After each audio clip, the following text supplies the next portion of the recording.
tayo ng mga coaching tips sa pag-aalaga ng isda. So yun, naisipan ko. Pag-usapan natin ngayon ay tungkol sa ilaw, no? So kung bibigyan ko kayo ng tip kung paano, kung anong pwede nyo gamitin na ilaw para sa inyong mga aquarium. So ayun, bilisan lang natin, no?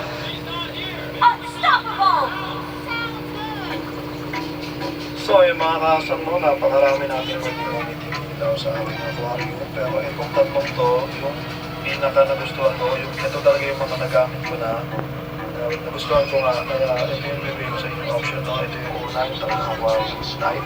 Tapos itong T5, tsaka itong LED module. So yung tatlo na yan yung pinaka-recommend ko talaga na gamitin mo.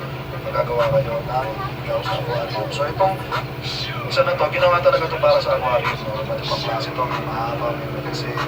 Tapos yun, ang maganda dito, may switch na rin siya. Tapos nakadesign talaga siya para sa aquarium natin.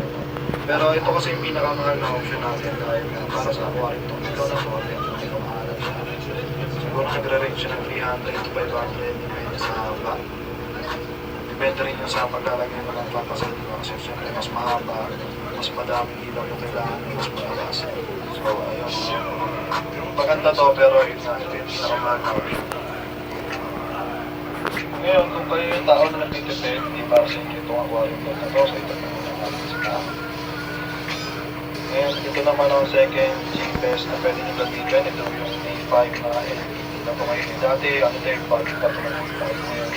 LED na rin siya, so matipid na rin sa kuryente yan, no? Ito yung masaya mo, ito yung nag-install. Yan, nakalagay dyan. LED 10 watts, so yun, 10 watts pa itong gamit ko na to. Meron din mahaba nito, 15 watts, 20 watts. Meron din maiksi, na 5 watts lang, no? Pero itong ginagamit ko, 10 watts lang. 10 watts kita diba?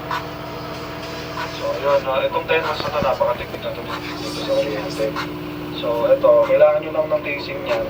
Usually, ang ginagamit dyan yung aluminum na case na hindi ko alam kung saan nabibili.